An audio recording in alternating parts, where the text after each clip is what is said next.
नमस्कार दोस्तों।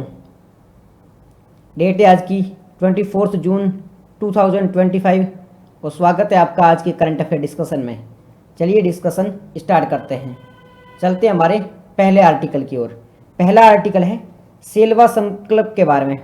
सेलिवा या सेविला संकल्प, जिसे हम सेविला संकल्प या सेल्वा संकल्प भी कहते हैं। अब ये क्यों चर्चा में है इसके बारे में बात करेंगे। ये एक कॉन्सेप्ट है, देखो, कॉम्प्रेसियो डी सेलिवा, ये क्या है? ये एक कॉन्सेप्ट है। अब हम इसको समझने की कोशिश करेंगे।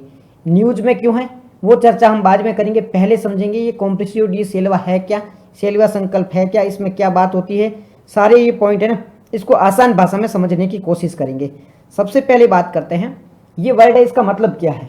ये जो यहाँ पे शब्द लिखा गया है इसका मतलब होता क्या है? कॉम्प्रेसियो डी सेल्वा का मतलब क्या है? देखो, ये जो वर्ड है ना, ये स्पेनिश भाषा का शब्द है। ये स्पेनिश भाषा का शब्द है। कॉम्प्रेसियो डी सेविला, ये स्पेनिश भाषा का शब्द है। इसका मतलब होता है प्रॉमिस। इसका मतलब क्या होता है? प्रॉमिस, या किसी से जो आप वादा करते हो वो इसका मतलब होता है, या कोई संकल्प लेते हो वो इसका मतलब है। अब यानी कि ये वर्ड चर्चा में है, इसका मतलब है कहीं पर कोई वादे की बात हो रही है, कहीं पर कोई प्रॉमिस की बात हो रही है, कहीं पर कोई संकल्प की बात हो रही है। यूपीएससी क्या क्वेश्चन पूछेगा? ये स्टेटमेंट ही दे देगा, कॉम्प्रेसियो डी सेविला, जो कि न्यूज़ में था। ये क्या है? प्रीलिम स्टेटमेंट बनेगी, कॉम्प्रेसियो डी सेलिवा या सेविला, जो कि चर्चा में था। ये क्या है, किससे ये संबंधित है? सेविला संकल्प के नाम से भी ये क्वेश्चन पूछा जा सकता है। सेविला संकल्प के नाम से भी आ सकता है, इसके नाम से भी आ सकता है। ये चर्चा में था तो क्यों था, क्या है, कहाँ से है, किससे संबंधित है? तो अभी क्या हुआ है? अभी एक सम्मेलन आयोजित हुआ है। किसका?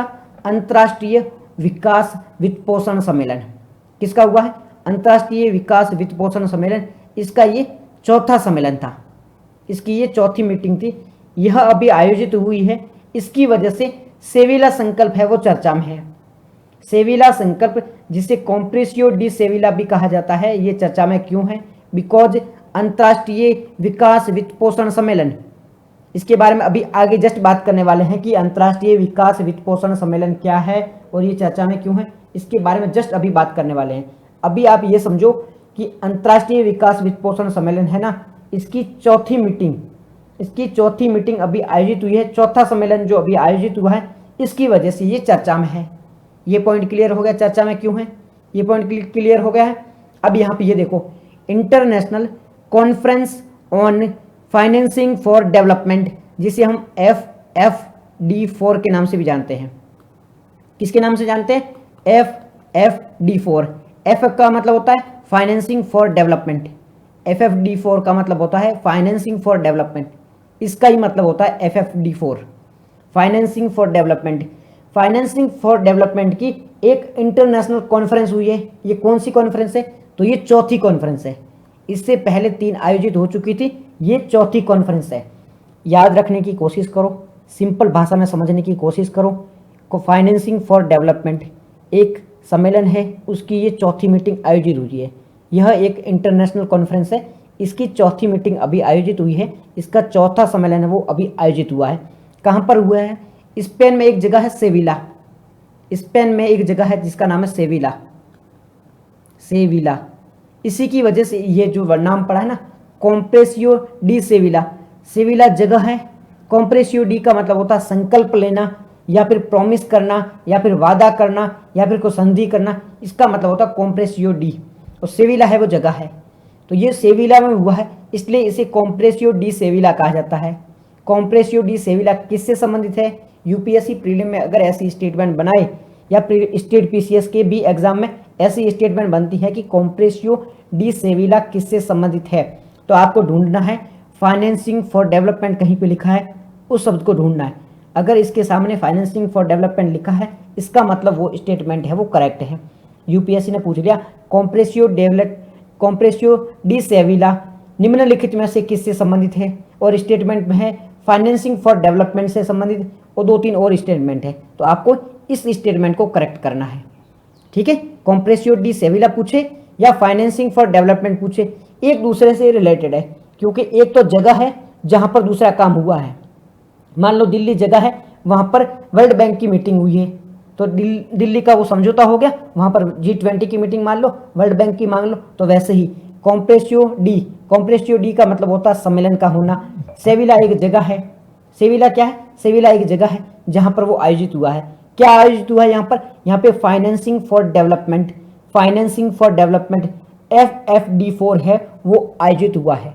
मैं इसे बार बार रिपीट क्यों कर रहा हूँ, बिकॉज की यूपीएससी प्रीलिम में इस प्रकार की स्टेटमेंट बनाकर क्वेश्चन है वो पूछ लेगी, और ऐसे क्वेश्चन पूछेगी तो आप कंफ्यूज हो जाओगे ये संबंधित किससे है। एक वर्ड है, दूसरे काम है। वर्ड क्या है, कॉम्प्रेसियो डी, सेविला एक जगह है जहां पर आयोजन क्या हुआ है, फाइनेंसिंग फॉर डेवलपमेंट का आयोजन हुआ है। ठीक है, अब फाइनेंसिंग फॉर डेवलपमेंट के बारे में बात करते हैं। इसका ये चौथा सम्मेलन आयोजित हुआ है। इसे किस उद्देश्य से जारी किया गया है, यहाँ पर इसका उद्देश्य क्या था। कोई भी काम होता है उसके पीछे कोई ना कोई उद्देश्य होता है, कोई ना कोई एम होता है, ऑब्जेक्टिव होता है। तो ये जो फाइनेंसिंग फॉर डेवलपमेंट की चौथी मीटिंग आयोजित हुई थी, इसका उद्देश्य है क्या, इसका ऑब्जेक्टिव क्या है। तो अगर हम इसके उद्देश्य की बात करें तो इसका उद्देश्य है सतत विकास लक्ष्य, सस्टेनेबल डेवलपमेंट गोल्स के लिए वैश्विक वित्तीय ढांचे को मजबूत करना। क्या मतलब है इसका, हमारा एक है सस्टेनेबल डेवलपमेंट गोल का टारगेट है जिसमें 17 टारगेट है, उनको अचीव करने का हम सब जितने भी देश है, पूरा वर्ल्ड है, उसको अचीव करने की कोशिश करता है। अब ये जो सस्टेनेबल डेवलपमेंट गोल है, इनको अगर अचीव करना है तो हमारे पास में पैसे का होना बहुत ज़रूरी है। हमारे पास में जो हमारा वित्तीय ढांचा होता है, फाइनेंशियल स्ट्रक्चर होता है, उसका मजबूत होना जरूरी है।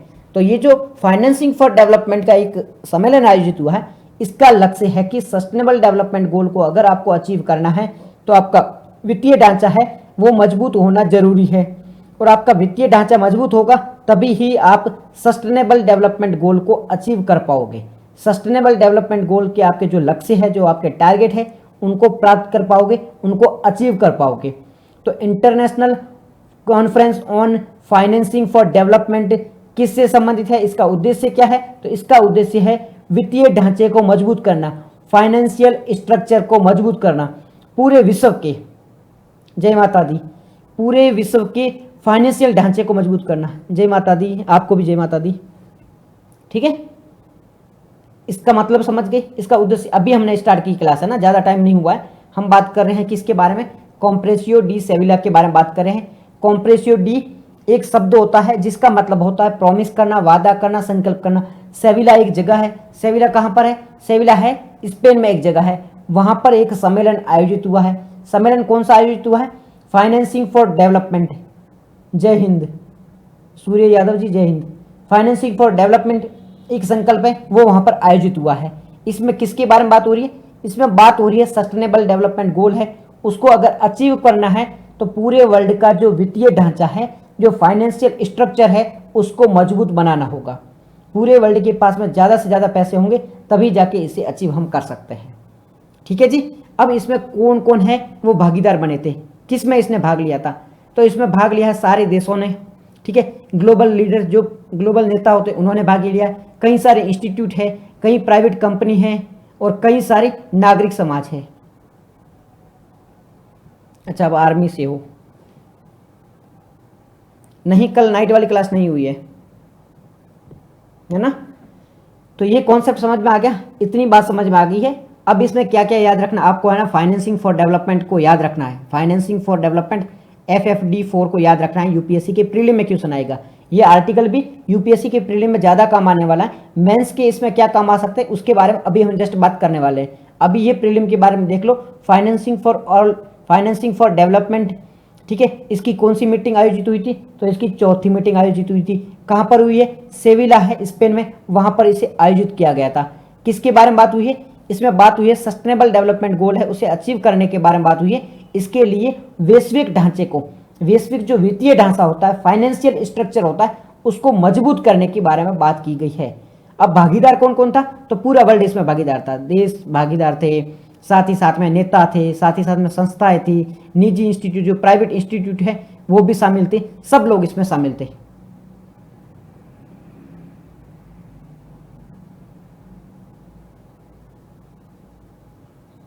ठीक है, मैं आपको बता दूंगा ना जी, मैं आपको बता दूंगा, ये सारे शामिल थे। अब यहाँ पे एक लाइन लिखी है, यूएसए की भूमिका, मत पढ़ो इसको, इसको मत पढ़ो, क्योंकि हम अमेरिका के लिए तैयारी नहीं करें, यूएसए के लिए तैयारी नहीं कर रहे हैं।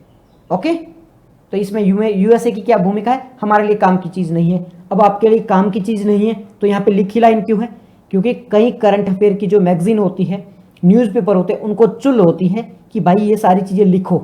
अब वो लिखते हैं तो हमारी मजबूरी होती है, हमें भी ये लिखना पड़ता है, क्योंकि फिर जो अब पढ़ने वाले होते हैं वो कहते हैं कि बातें छोड़ दी हैं, आप पूरी बातें लिख नहीं रहे हो, इस वजह से हमें ये लिखना पड़ता है। ठीक है, हमने लिखा है, इसका मतलब ये नहीं कि वो काम की चीज़ें मैं खुद बता दूंगा ये काम की है कि नहीं है, ये भी ज़्यादा काम की नहीं है, बस ठीक है सब पूरे वर्ल्ड ने भाग लिया था, बस इतना याद रखो। ये लाइन काम की है, कहाँ पर आयोजित हुआ था, ये काम की है। फाइनेंसिंग फॉर डेवलपमेंट क्या होता है, इसका मतलब हमने देख लिया है। ठीक है, अब हम बात करते हैं फाइनेंसिंग फॉर डेवलपमेंट में किस किस चीज़ों की तैयारी हुई थी, मतलब ये जो कॉन्सेप्ट है ना, ये कॉन्सेप्ट कैसे आया था। जैसे हमने बात करते हैं सस्टेनेबल डेवलपमेंट गोल है, इसके लिए बहुत सारे सम्मेलन आयोजित हुआ था, उसके बाद में ये देखने को मिला था सस्टेनेबल डेवलपमेंट गोल। तो वैसे ही हम बात कर रहे हैं फाइनेंसिंग फॉर डेवलपमेंट, ये कॉन्सेप्ट जो आया है इसके लिए क्या क्या तैयारियां की गई थी, इसमें कौन कौन से सम्मेलन आयोजित हुआ था जो ये कॉन्सेप्ट देखने को मिला है। कोई भी चीज़ होती है ना, कोई भी चीज़, जैसे पंचायती राज मान लो, पंचायती राज डायरेक्ट तो नहीं बना था, उसके लिए बहुत सारी समितियां बनी थी, बहुत सारी चीज़ें हुई थी, उसके बाद में हमें फाइनल पंचायत राज देखने को मिला था। इसलिए कोई भी चीज़ घटित होती है, कोई भी सम्मेलन बनने वाला हो, कोई संस्था बनने वाली हो, तो बहुत सारी मीटिंग आयोजित होती है। वो मीटिंग आयोजित होने के बाद में जाके वो सम्मेलन बनता है। कोई भी संगठन बनाना हो, कोई भी काम करना हो, उससे पहले बहुत सारी तैयारियां करनी पड़ती है। तो हम बात कर रहे हैं किसकी, फाइनेंशियल फॉर डेवलपमेंट। ये जो कॉन्फ्रेंस होती है इसकी बार बार, तो इसकी विकास कैसे हुआ था, इसकी शुरुआत कैसे हुई थी। तो सबसे पहले क्या होता है, मॉन्टेरियन एक सेंसस होता है, कॉन्सेंसस होता है 2002 में। उसमें क्या होता है, उसमें बात होती है कि भाई किस प्रकार से सहमति जताई जा सकती है, पूरे वित्तीय स्ट्रक्चर को सुधार किया जाता है। उसके बाद में क्या होता है, उसके बाद में दोहा कहाँ पर है, दोहा में एक डिक्लेरेशन होता है, दोहा में एक डिक्लेरेशन होता है जिसमें क्या बात की जाती है, दोहा डिक्लेरेशन में बात की जाती है किस प्रकार से हमारा जो फाइनेंशियल स्ट्रक्चर है उसे सुधारा जा सकता है। हमारा जो वित्तीय सुधार है, वित्तीय में दिक्कत आ रही है, फाइनेंस में दिक्कत आ रही है, उसमें किस प्रकार से सुधारा जा सकता है, इसके बारे में बात की जाती है। किसमें, दोहा डिक्लेरेशन में। दोहा डिक्लेरेशन क्या आपको पता है, दोहा डिक्लेरेशन क्या हुआ था। अब आप कहोगे दोहा डिक्लेरेशन तो एनवायरमेंट से रिलेटेड भी हुआ था। जी हाँ, यहाँ पर भी इनडायरेक्टली ये एनवायरमेंट से जुड़ा हुआ ही है। आपको थोड़ी कन्फ्यूजन हो रही होगी, मैं सिंपल कर देता थोड़ा। देखो, फाइनेंसिंग फॉर डेवलपमेंट क्या है, इसका मतलब होता है पैसे होते हैं ना, पैसे, पूरे वर्ल्ड के पास में पैसे होने चाहिए। पैसे होंगे तभी जाके पूरा वर्ल्ड है वो पर्यावरण, देखो एनवायरनमेंट में सुधार करने हैं तो पैसे आपके पास में जरूरी है। जब आपके पास में पैसे होंगे तब आप नई नई टेक्नोलॉजी ला पाओगे, तब एनवायरनमेंट को प्रोटेक्ट कर पाओगे। तो एनवायरनमेंट को प्रोटेक्ट करने के लिए भी पैसों का होना जरूरी है। इसलिए फाइनेंशियल कंडीशन मतलब वित्तीय सुधार करना जरूरी है। आपकी जो वित्तीय आवश्यकता होती है उसमें सुधार करना जरूरी है। इसके लिए क्या हुआ, इसके लिए एक संस्था बनाई थी कि भाई पूरे वर्ल्ड में जो फाइनेंशियल स्थिति होती है, ठीक है, वित्तीय स्ट्रक्चर वगैरह होता है, उसमें सुधार करना है। तो हम सब मिलके, देश जो सारे देश थे वो मिलके एक सम्मेलन बनाने की सोचते हैं, ठीक है, एक संस्था बनाने की सोचते हैं जिसे कहते हैं फाइनेंशियल फॉर डेवलपमेंट, FFD कहा जाता है जिसे। अब ये FFD के लिए अलग अलग मीटिंग हो रही है। पहले मॉन्टेरियल में सेंसस हुआ, उसके बाद में दोहा में मिले, 2008 में दोहा में मिलते हैं, तो इसे दोहा डिक्लेरेशन कहा जाता है। यहाँ पर बात की जाती है ग्रीन क्लाइमेट फंड की। ग्रीन क्लाइमेट फंड क्या होता है, ग्रीन क्लाइमेट फंड का मतलब होता है जलवायु में परिवर्तन हो रहा है, टेम्परेचर बढ़ता है, ठीक है, हमारा जो क्लाइमेट है वो चेंज हो रहा है। इस क्लाइमेट चेंज को अगर आपको रोकना है तो क्या करना होगा, आपको फंड देना होगा। जो गरीब देश है उनको पैसे दो ताकि वो इस प्रकार की टेक्नोलॉजी लेके आए जिसकी वजह से जो पर्यावरण प्रदूषण होता है, जलवायु परिवर्तन हो रहा है, उसको रोका जा सके। तो इसके लिए एक फंड बनाने की बात की गई जिसे ग्रीन क्लाइमेट फंड कहा गया, जिसे ग्रीन क्लाइमेट फंड कहा गया। ग्रीन क्लाइमेट फंड क्या है, ग्रीन क्लाइमेट फंड है वो ऐसा फंड है जिससे पर्यावरण को जो प्रदूषण हो रहा है, जो क्लाइमेट चेंज हो रहा है, उसे रोकने के लिए पूरे विश्व स्तर पर एक फंड बनाया गया था। इस फंड से, ये जो फंड है, इससे गरीब देशों को पैसे दिए जाएंगे। अमेरिका जैसे जो अमीर देश है वो इसमें पैसे देंगे और यहाँ से जो पैसे है वो गरीब देशों को दिए जाएंगे और वो गरीब देश है वो अपने पर्यावरण को सुधार करने की कोशिश करेंगे, कार्बन का उत्सर्जन कम करेंगे, पेड़ों को ज़्यादा लगाएंगे ताकि किसी भी प्रकार से हम जलवायु परिवर्तन को रोक सकें। ठीक है, इसके लिए एक फंड बनाया गया था। तो ये दोहा डिक्लेरेशन है, इसमें इसे साइन किया गया था। यूपीएससी प्रीलिम में ऐसा क्वेश्चन पूछ सकती है कि दोहा डिक्लेरेशन में ग्रीन क्लाइमेट फंड को अडॉप्ट किया गया था कि नहीं किया गया था। जी हाँ, दोहा डिक्लेरेशन में ग्रीन क्लाइमेट फंड को अडॉप्ट किया था, एक्सेप्ट किया गया था। ठीक है, ये पॉइंट है वो प्रीलिम पर्सपेक्टिव से भी याद रखना। मेंस में ऐसे कैसे यूज कर सकते हो, मेंस में आपका इस प्रकार से यूज कर सकते हो। देखो, अगर एनवायरमेंट से रिलेटेड कोई क्वेश्चन आता है तो मेंस में आप उपयोग में ले सकते हो कि अंतर्राष्ट्रीय स्तर पे बहुत सारी कोशिश की जा रही है। फॉर एग्जांपल के लिए दोहा डिक्लेरेशन के दौरान, दोहा में जो डिक्लेरेशन हुआ था 2018 में, इस दौरान क्या हुआ था, जलवायु वित्त यानी कि ग्रीन क्लाइमेट फंड को एक्सेप्ट कर लिया गया था। इस प्रकार से मेंस में आप ये लाइन लिख सकते हो। बाकी प्रीलिम में तो डायरेक्ट लाइन पूछी जा सकती है, उसमें आप ये एग्जाम्पल के रूप में यूज कर सकते हो। ठीक है, प्रीलिम और मेंस दोनों में काम का।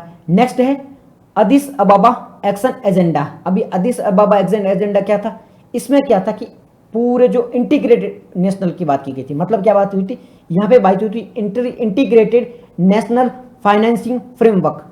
जो फाइनेंस है, जो वित्तीय कोष है, वो इंटीग्रेटेड होना चाहिए। इंटीग्रेटेड का मतलब होता है एक तरीके से, इंटीग्रेटेड का मतलब होता है एक रूप से, सबको एक कर दो। तो पूरे वर्ल्ड का जो फाइनेंशियल नेटवर्क है, फाइनेंशियल जो नेटवर्क है, वित्त, फाइनेंस का मतलब होता है वित्त, वित्त का मतलब होता है पैसे। पूरे वर्ल्ड का जो पैसों का नेटवर्क है वो एक रूप से होना चाहिए, वो इंटीग्रेटेड होना चाहिए। ये कहां पर बात की गई थी, ये अदिस अबाबा एक्शन एजेंडा में बात की गई थी, जो कि 2015 में हुआ था। यहां पर ये बात की गई थी। तो यहां पर अगर ये लाइन आती है इंटीग्रेटेड नेशनल फाइनेंसिंग फ्रेमवर्क, इसी की शुरुआत है, इसकी शुरुआत है। इसका प्रारंभ कब किया गया था, तो इसका प्रारंभ किया गया था अदिस अबाबा एक्शन एजेंडा 2015 में। अब ये करंट अफेयर की न्यूज नहीं है, ये बहुत पुराना डेटा है, स्टेटिक्स का पार्ट है, परंतु इसे हम एनवायरनमेंट में पढ़ते नहीं हैं। एनवायरनमेंट में क्यों नहीं पढ़ते, बिकॉज ये बहुत ज़्यादा डीप हो जाता है, डिटेल हो जाता है, इतना किसी भी बुक में जिक्र इसका नहीं किया गया है, इस वजह से हमें ये अलग से देखना पड़ रहा है। तो अदिस अबाबा एक्शन एजेंडा के बारे में याद रखना है, दोहा डिक्लेरेशन के बारे में याद रखना है। ठीक है, और हमें बात करिए फाइनेंसिंग फॉर डेवलपमेंट के बारे में भी याद रखना है। तो ये फाइनेंसिंग फॉर डेवलपमेंट है, उसका विकास कैसे हुआ उसके बारे में बात कर रहे हैं। जैसे बच्चे का विकास होता है, पहले वो बच्चा होता है, फिर बड़ा होने लगता है, फिर युवा बनता है, फिर वो आदमी बन जाता है, फिर बूढ़ा हो जाता है। ठीक है, तो इसी प्रकार से यहाँ पे बात हो रही है कि फाइनेंसिंग फॉर डेवलपमेंट है, इसका विकास कैसे हो रहा है। दोहा डिक्लेरेशन हो रहा है, अदिस अबाबा एक्शन एजेंडा हो रहा है, इसके बाद में फाइनली जाके किसका निर्माण हो जाएगा, वो हो जाएगा फाइनेंसिंग फॉर डेवलपमेंट, इसका जाके विकास हो जाता है, फाइनल रूप से इसका विकास हो जाता है। अब इसके परिणाम क्या देखने को मिलते हैं, ये अब तो विकास तो हो गया, फाइनेंसिंग फॉर डेवलपमेंट है, इसका विकास तो हो गया है, परंतु इसके क्या फायदे देखने को मिले, क्या चीजें इसके अंतर्गत देखने को मिलते हैं।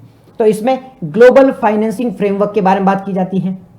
ग्लोबल फाइनेंसिंग फ्रेमवर्क के बारे में बात जाती है, पूरे वैश्विक स्तर पर, पूरे वर्ल्ड स्तर पर वित्तीय जो ढांचा होता है उसको मजबूत करने की बात की जाती है।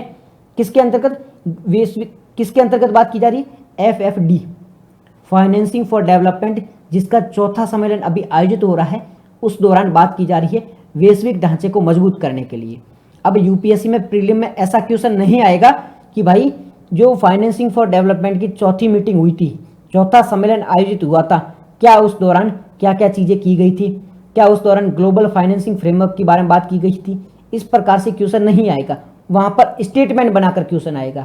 स्टेटमेंट कैसी बनेगी, स्टेटमेंट इसके बारे में बन सकती है, ये देखो कॉम्प्रेसिव डी सेल्वा क्या होता है, इसकी क्वेश्चन बन सकता है। यहाँ पर क्वेश्चन बन सकता है कि इसका लक्ष्य क्या था, फाइनेंसिंग फॉर डेवलपमेंट की चौथी मीटिंग थी, इसका उद्देश्य क्या था, ये क्वेश्चन बन सकता है। इसके अलावा दोहा डिक्लेरेशन से संबंधित क्या है, इसका क्वेश्चन बन सकता है। तो इस प्रकार के इनडायरेक्टली क्वेश्चन बनेंगे।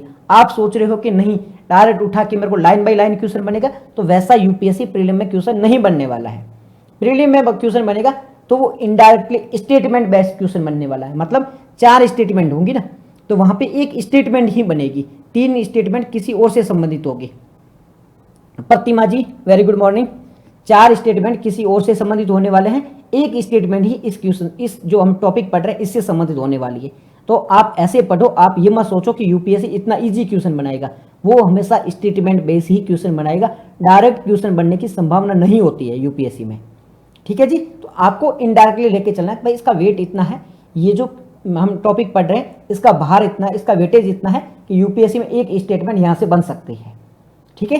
तो वैश्विक वित्तीय ढांचे के बारे में बात की गई थी, ग्लोबल फाइनेंसिंग फ्रेमवर्क के बारे में FFD4 में बात की गई थी। उसके बाद में अंतर्राष्ट्रीय जो वित्तीय ढांचा है उसमें सुधार की बात की गई थी, यानी कि जो IMF होता है, जो वर्ल्ड बैंक होता है, उसमें सुधार के बारे में बात की गई थी।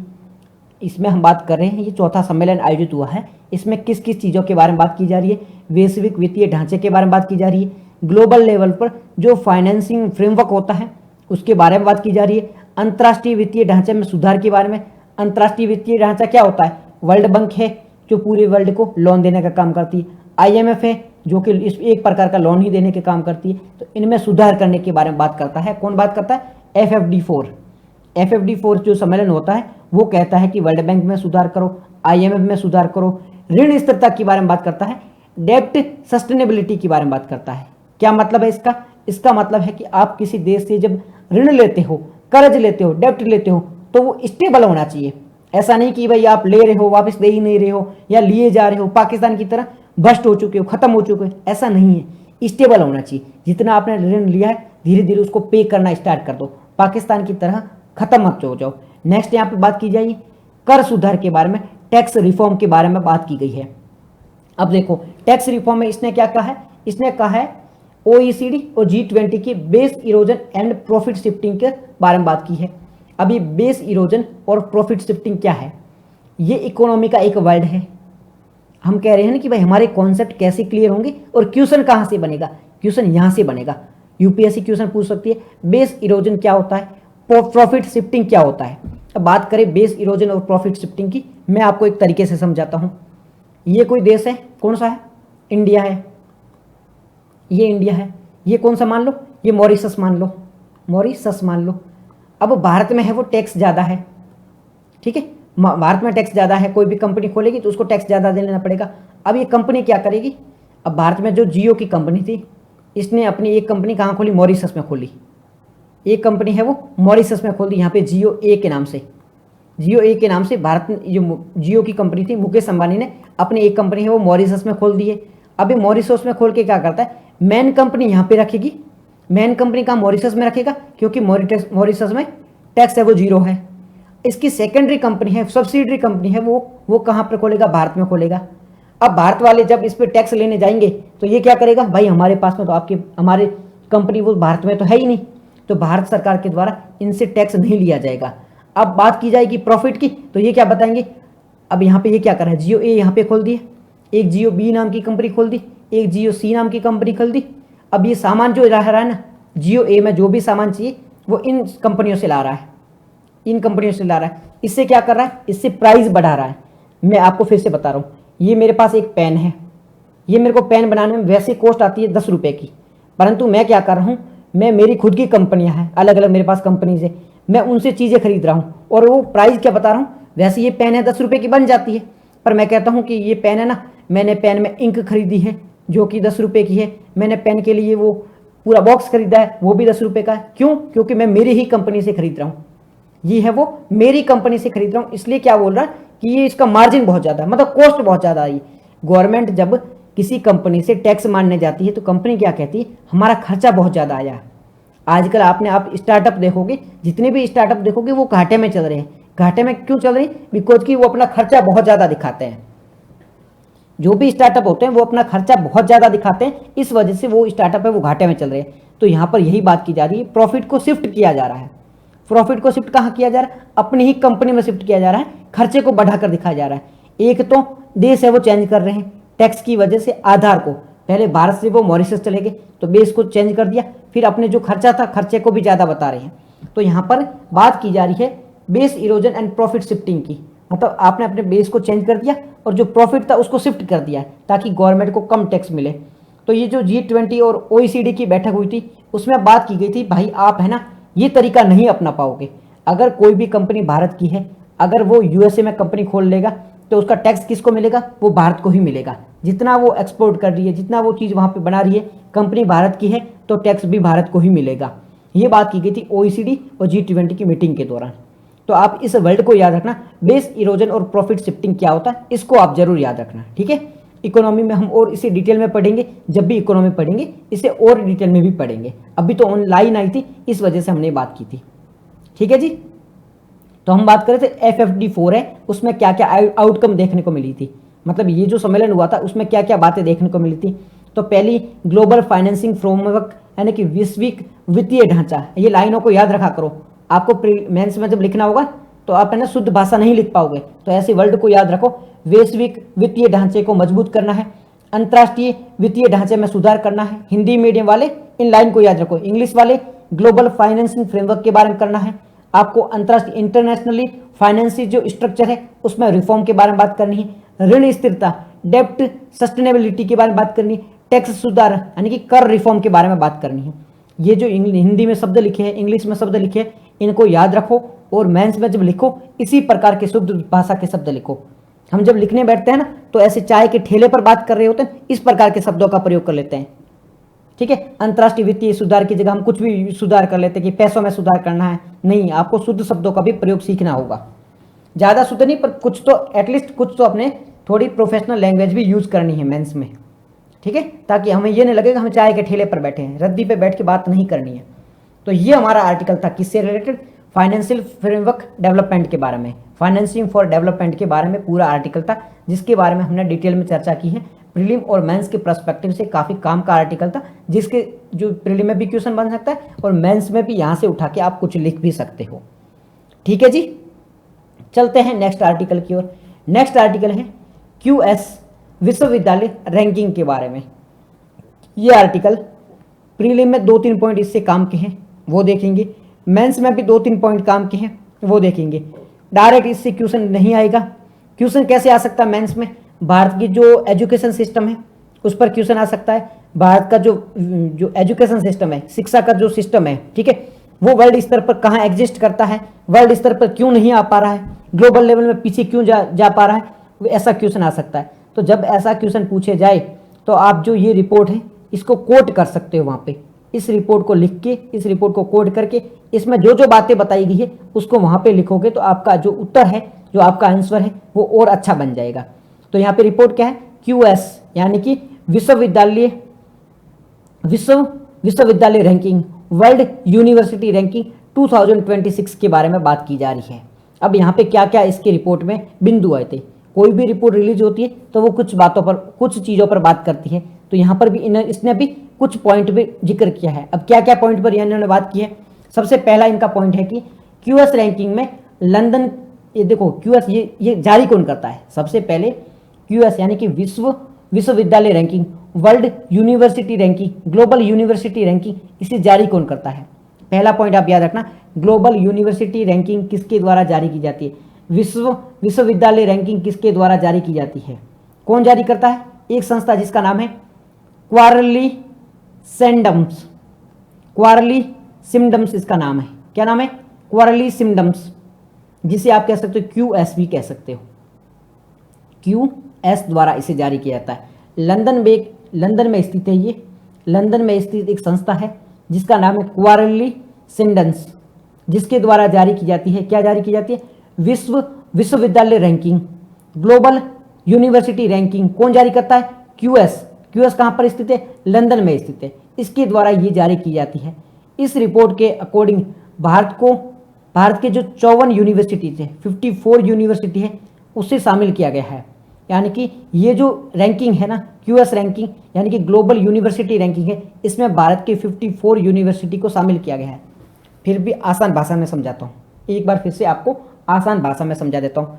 एक रिपोर्ट रिलीज हुई है, यहाँ पे देखो, एक रिपोर्ट रिलीज हुई है जिसे हम global university report 2026, global university report 2026 कहते हैं।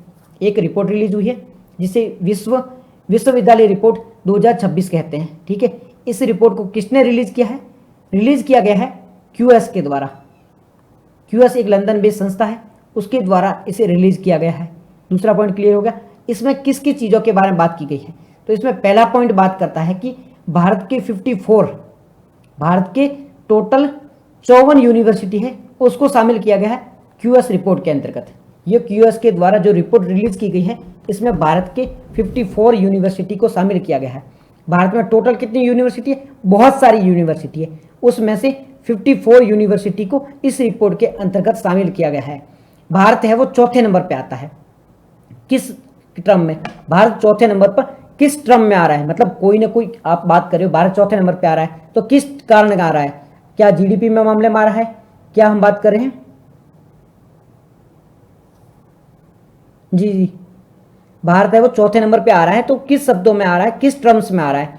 तो हम बात कर रहे हैं, हम जो हमारी जो 54 यूनिवर्सिटी है ना, हमारी 54 यूनिवर्सिटी है, इसके कारण हम चौथे नंबर पे आ रहे हैं। हमारे से पहले कौन है? अमेरिका है, अमेरिका हमारे से आगे, ब्रिटेन हमारे से आगे, चाइना हमारे से आगे। भारत है वो चौथे नंबर पे आ रहा है क्योंकि भारत के 54 यूनिवर्सिटीज है ना, भारत की 54 यूनिवर्सिटी है वो शामिल है। किस में शामिल है? वो है विश्वविद्यालय इसमें रैंकिंग में, यूनिवर्सिटी जो रैंकिंग है, ग्लोबल यूनिवर्सिटी रैंकिंग में भारत के 54 यूनिवर्सिटी शामिल है और भारत है वो चौथे नंबर पे आता है। दूसरा पॉइंट क्लियर हो गया, भारत के 54 यूनिवर्सिटी है और भारत चौथे नंबर पे आता है। भारत की अगर रैंकिंग की बात करें, रैंकिंग का मतलब है कि भारत की जो यूनिवर्सिटी है उसमें कौन सा रैंक आया है। अलग अलग यूनिवर्सिटी होगी, जैसे कि दिल्ली IIT है, ठीक है, फिर हम बात करेंगे लंदन की जो ऑक्सफोर्ड है, तो ऐसे अलग अलग यूनिवर्सिटी है, अलग अलग इंस्टीट्यूट है, तो उसमें भारत का कौन सा इंस्टीट्यूट है जो कौन सी रैंक पर आता है? तो इसमें भारत का जो स्थान मिला है 123वां स्थान मिला है। किसको मिला है? IIT दिल्ली को। भारत की ओर से जिसने सबसे अच्छा काम किया है उसने किया है IIT दिल्ली ने। भारत की ओर से जिसने सबसे अच्छा काम किया है वो कौन सी संस्था है? IIT दिल्ली, जिसका 123वां स्थान आया है। आप ये स्थिति देख सकते हो, भारत के एजुकेशन सिस्टम की स्थिति देख सकते हो। IIT दिल्ली हमारे देश का सबसे बेस्ट इंस्टीट्यूट है, उसका वर्ल्ड में कौन सा स्थान आ रहा है? 123वां स्थान आ रहा है, उसका वर्ल्ड में 123वां स्थान आ रहा है। तो आप स्थिति देख सकते हो कि भारत का एजुकेशन सिस्टम है वो कितना पीछे है। जबकि हम क्या बात कर रहे हैं, यहाँ पे भारत ने प्रगति की है। आर्टिकल में क्या लिखा? भारत ने प्रगति की है, परंतु दिल्ली का जो IIT दिल्ली है वो इंस्टीट्यूट है वो 129वीं रैंक लेके आ रहा है। इसका मतलब है कि भारत का एजुकेशन सिस्टम अभी भी बहुत ज़्यादा पीछे है। पिछली साल है वो 150वीं रैंक था। पिछले साल जो IIT दिल्ली आया था ना उसकी 150वीं रैंक थी, इस बार ये 123 पे आया, यानी कि सुधार तो किया है, पर सुधार कितना किया है? 123 पे है। अभी भी हम बहुत पीछे हैं। चाइना है, ब्रिटेन है, US है, वो बहुत आगे है हमारे से। जब हम चौथे नंबर पे कैसे आ रहे हैं? चौथे नंबर पे आ रहे हैं क्योंकि हमारी 54 यूनिवर्सिटी शामिल है, इस वजह से हम चौथे नंबर पे आ रहे हैं। हमारे जो 54 यूनिवर्सिटी शामिल है, इस वजह से हम चौथे नंबर पे आ रहे हैं। जबकि हमारा जो टॉप कर रहा है वो कौन सा कर रहा है? IIT दिल्ली कर रहा है, और IIT दिल्ली है वो 123वीं रैंक पर आ रहा है। इसका मतलब हम अभी भी बहुत पीछे हैं, ठीक है। अब यहाँ पे कुछ और बातें की गई, जैसे कि एम्प्लॉय, मतलब कुछ रोजगार देने वाले इंस्टीट्यूट होते हैं, कुछ रोजगार देने वाले इंस्टीट्यूट होते हैं, मतलब ऐसे ना कई कई इंस्टीट्यूट ऐसे होते हैं जो आपको चीज़ें सिखाती है। टिया जी बहुत बहुत धन्यवाद। कुछ चीज़ें होती है आपको सिखाने का काम करती है। सिखाती कैसे है? मतलब क्या होता है मैं आपको बताऊं, आप मेरी एजुकेशन सिस्टम में आते हो, मतलब मेरी कोई कॉलेज है, मेरी कोई कोचिंग है, वहाँ पर पढ़ने आते हो और मैं आपको सिखाता हूँ कि आप है ना किस प्रकार से रोजगार ले सकते हो। मतलब आपको सिखाता हूँ कि काम कैसे किया जा सकता है, किसी मशीन को बनाना है कैसे बना सकता है। तो इसे क्या कहा जाता है? इसे एम्प्लॉय रेपुटेशन इंस्टीट्यूट कहा जाता है। ऐसे जो इंस्टीट्यूट है ना भारत के, वो कितने हैं? वो भारत के 5 इंस्टीट्यूट है। भारत की 5 ऐसी संस्था है जो टॉप 100 में शामिल है। टॉप 100 इंस्टीट्यूट है जिसमें 5 ऐसे भारत के संस्था है जो कुछ चीज़ें सिखाने का काम करते हैं। आपको घड़ी बनाना सिखा दिया, आपको मोबाइल बनाना सिखा दिया, कुछ ना कुछ आपको मैन्युफैक्चरिंग करना सिखा दिया। ऐसे भारत के 5 इंस्टीट्यूट है जो टॉप 100 में आते हैं। UPSC boy, thank you, most welcome भाई साहब, ठीक है। ये 5 इंस्टीट्यूट है वो टॉप 100 में आते हैं। उसके बाद में होता है क्रिएशन। अब क्रिएशन क्या होता है? साइंस के फील्ड में भी कुछ इंस्टीट्यूट काम करते हैं।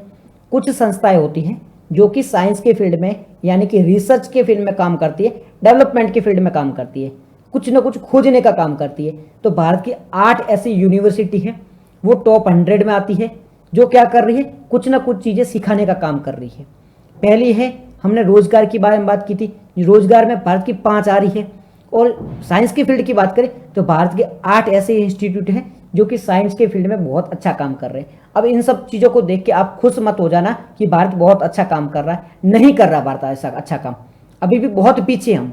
ये तो जस्ट एक नंबर दिया गया है कि हमारे 5 ऐसे इंस्टीट्यूट हैं जो कि टॉप 100 में आ रहे हैं, परंतु लिटरली ये अच्छे काम नहीं कर रहे, हम बहुत अभी भी पीछे हैं। तो खुश होने वाली बात है नहीं यहाँ पे। तो इसके ये कुछ डेटा दिया गया है, ठीक है। अब ये प्रीलिम में डायरेक्ट क्वेश्चन में मेरे को ऐसा नहीं लगता कि ऐसा क्वेश्चन आ जाएगा कि विश्वविद्यालय रैंकिंग, ग्लोबल यूनिवर्सिटी रैंकिंग में जो रैंकिंग आई है उसमें क्या क्या बातें की गई हैं, भारत के कितने इंस्टीट्यूट यहाँ पे शामिल है, भारत को कौन सा रैंक मिला है, ऐसे तो क्वेश्चन नहीं आएगा। एक स्टेटमेंट बेस्ड क्वेश्चन बन सकता है ये वाला, ये एक क्वेश्चन बन सकता है कि ऐसी 4 स्टेटमेंट होगी, उसमें एक स्टेटमेंट ये होगी कि विश्वविद्यालय रैंकिंग है ना, ग्लोबल यूनिवर्सिटी रैंकिंग है, उसमें भारत की आईआईटी दिल्ली को 123वां स्थान मिला है या नहीं मिला है, तो वो करेक्ट और इनकरेक्ट बताना होगा। एक स्टेटमेंट बन सकता है। बाकी डायरेक्ट इससे क्वेश्चन नहीं आएगा कि ऐसे लाइन बाय लाइन क्वेश्चन आ जाए कि भारत की 54 यूनिवर्सिटी शामिल हुई है और भारत को 123वां स्थान मिला है, ये नहीं आएगा। ऐसे डायरेक्ट क्वेश्चन नहीं पूछा जा सकता है। फिर क्यों पढ़ रहे हैं? फिर इस वजह से पढ़ रहे हैं कि हम ये मेंस में जब आंसर राइटिंग करने बैठते हैं, मेंस में जब हमें कुछ लिखना होता है, तो हम ये लाइन यूज कर सकते हैं कि हम अभी पीछे हैं, तो हमें क्या सुधार करना चाहिए। तो सुधार क्या करना चाहिए? हमें ऐसे इंस्टीट्यूट डेवलप करने हैं, ऐसी यूनिवर्सिटी बनानी है जो रोजगार क्रिएट करे, जो एम्प्लॉयमेंट क्रिएट करे, मतलब जो रोजगार के बारे में बात करे, लोगों को ऐसी चीजें सिखाए जिससे वो अपने आप रोजगार कर सकते हैं। चाइना में चीजें सिखाई जाती है ना, मेक इन चाइना में फोकस किया जाता है, चीजें अपने आप बनाई जाती है। तो भारत में भी ऐसे इंस्टीट्यूट बनाने की आवश्यकता है, ऐसी यूनिवर्सिटी बनाने की आवश्यकता है जो रिसर्च करे, जो डेवलपमेंट करे, जो कुछ न कुछ बनाने पर फोकस करे। ओनली रट्टे मारने वाली चीजों पर फोकस ना करे, ओनली पढ़ाई वाली चीजों पर फोकस ना करे, प्रैक्टिकल चीजों के बारे में बात करें। तो इस प्रकार के शब्दों का उपयोग हम मेंस में कर सकते हैं। प्रीलिम में हमारे पास में ऑलरेडी कंटेंट है, जिससे क्वेश्चन आएगा हम आंसर दे सकते हैं। ठीक है। अब यहाँ पे कुछ बात की गई है कि भारत की जो यूनिवर्सिटीज है ना, उनकी स्थिति है क्या, भारत की जो यूनिवर्सिटीज है उनकी स्थिति क्या है और चिंता क्या है। तो यहाँ पर ये देखो, वैश्विक नवाचार सूचकांक, ग्लोबल इनोवेशन इंडेक्स आता है एक, इसके अकॉर्डिंग भारत का स्थान कौन सा है? 39वां स्थान है। ग्लोबल इनोवेशन इंडेक्स क्या होता है? ये जो इंडेक्स होता है ना, ग्लोबल इनोवेशन इंडेक्स, इसमें बात की जाती है कि कोई भी देश है वो इनोवेशन क्या होता है?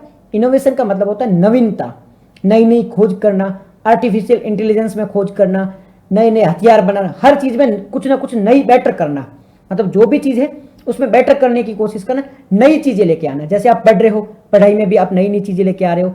कभी आप जो पहले नहीं पढ़ रहे थे, मतलब आपकी पढ़ाने की कैपेसिटी नहीं थी, तो आप इनोवेशन करके ये लेके आए, आप फ्लो चार्ट बन के पढ़ रहे हो, माइंड मैप बनाकर पढ़ रहे हो, चीज़ों को जल्दी से सीखने की कोशिश कर रहे हो, समझने की कोशिश कर रहे हो, लिख लिख कर पढ़ रहे हो, तो आप अपने इनोवेशन कर रहे हो, अपने आप को भी नवाचार में ढालने की कोशिश कर रहे हो। तो ऐसी एक रिपोर्ट आती है, वैश्विक नवाचार सूचकांक। ये जो रिपोर्ट है, इसमें भारत का स्थान कौन सा है? 39वां स्थान है। 133 देशों में 39वां स्थान है, मतलब हम अभी भी बहुत पीछे हैं। वैश्विक नवाचार सूचकांक में, ग्लोबल इनोवेशन इंडेक्स में हम अभी भी बहुत पीछे हैं। हमें इनोवेशन पर ध्यान देना होगा। हम इनोवेशन पे ध्यान नहीं देंगे तब तक हम ग्रो नहीं कर पाएंगे। तो इनोवेशन पे फोकस करने की आवश्यकता है।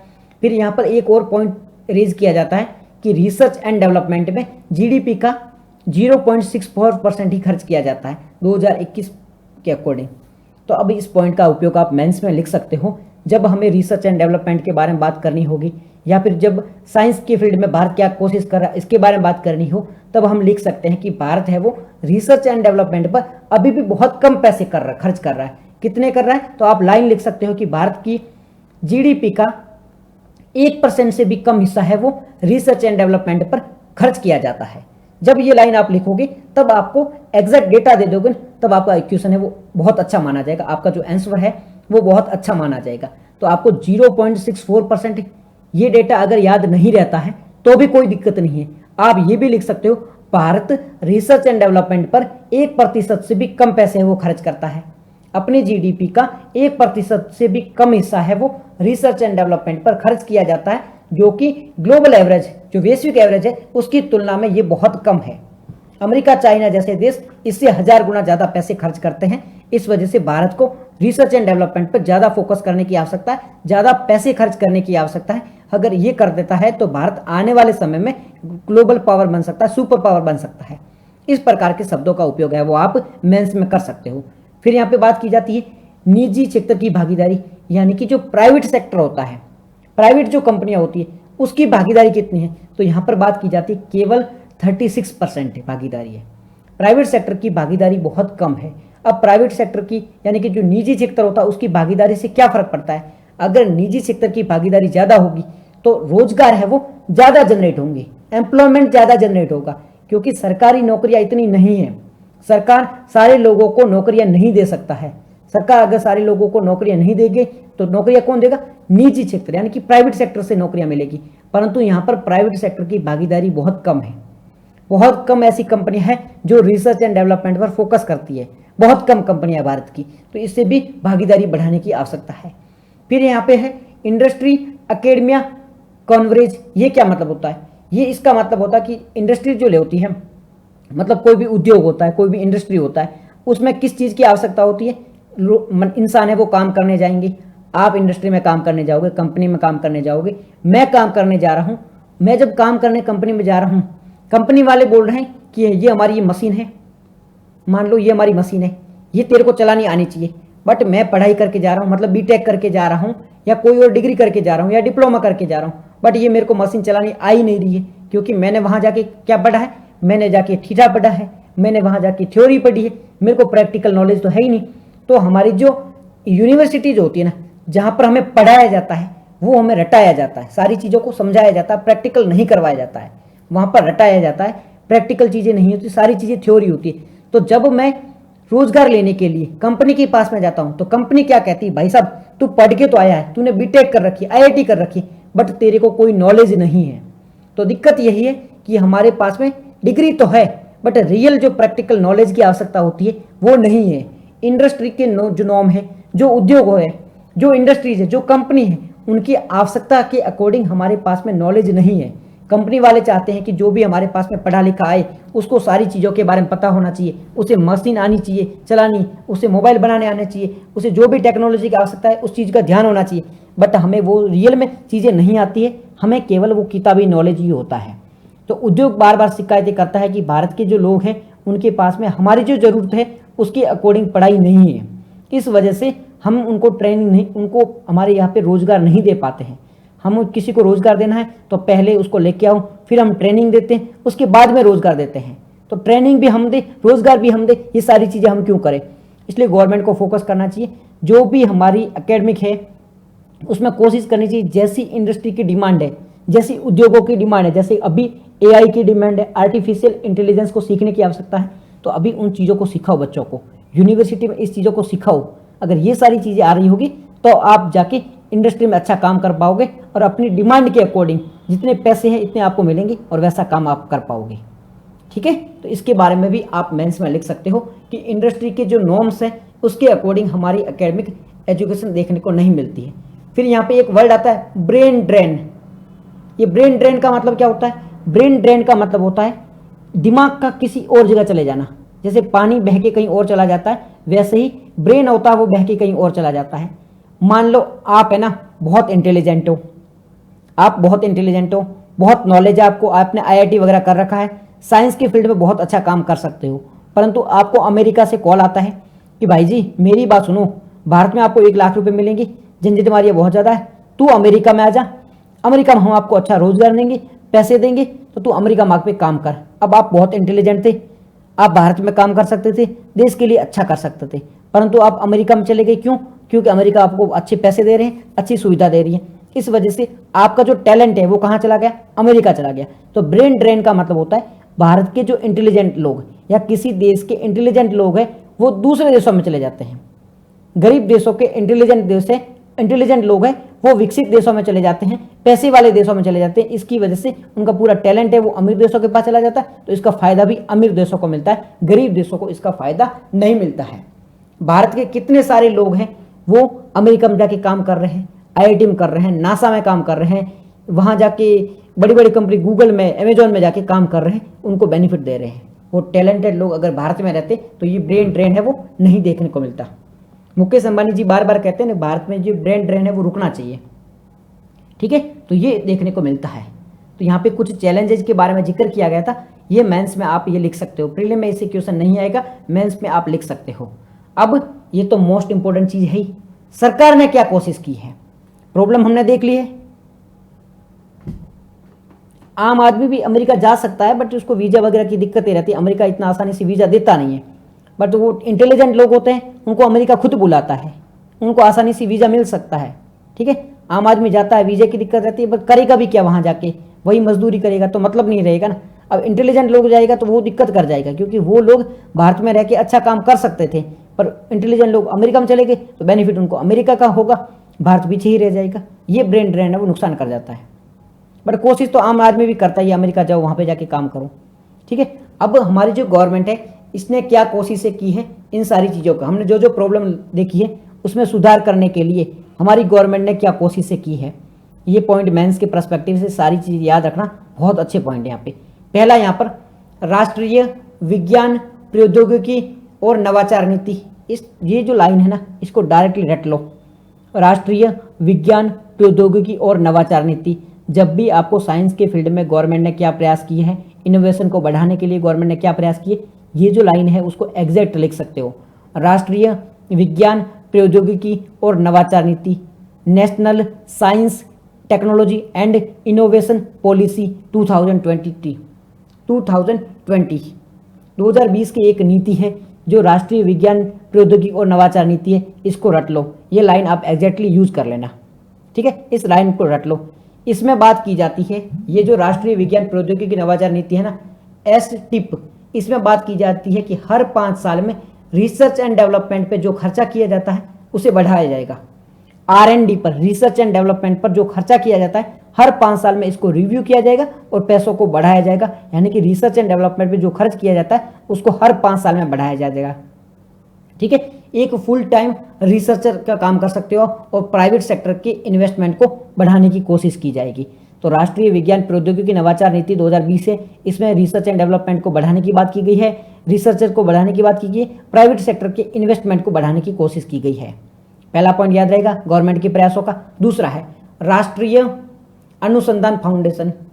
क्या लाइन है, राष्ट्रीय अनुसंधान फाउंडेशन, यहाँ पहला वर्ड भी अनुसंधान है, बाद का भी है, तो राष्ट्रीय अनुसंधान फाउंडेशन ये क्या करता है, राष्ट्रीय अनुसंधान फाउंडेशन है जितने भी कॉलेज हैं, जितने भी यूनिवर्सिटीज है उसमें रिसर्च का जो कल्चर है, यानी कि जितने यूनिवर्सिटी है वो रिसर्च को प्रमोट करे, वहाँ पे अच्छी अच्छी रिसर्च की जा सके, इसके लिए ये प्रमोट करने का काम करता है। यानी कि रिसर्च का कल्चर बनाने की कोशिश करता है। कोई भी जगह है वहाँ पर साइंस है, इसको बढ़ावा दिया जाए, रिसर्च की जाए, तो इसके कल्चर को बढ़ाने की कोशिश करता है। कौन करता है, राष्ट्रीय अनुसंधान फाउंडेशन है वो काम करता है। उसके बाद में है IM प्रिंट। ये IM प्रिंट क्या है, IM प्रिंट है वो नवाचार को बढ़ावा देती है। IM प्रिंट है उसमें लैब होती है, ये अलग अलग लैब है, इसके माध्यम से समाज में इंजीनियरिंग नवाचार को बढ़ाने की कोशिश की जाती है। ये गवर्नमेंट के द्वारा कुछ एफर्ट किए गए थे, कुछ प्रयास किए गए थे, जो क्या काम करते हैं, जो सरकारी पहल है, जो रिसर्च को बढ़ाने का काम करते हैं, इनोवेशन को बढ़ाने पर फोकस देते हैं।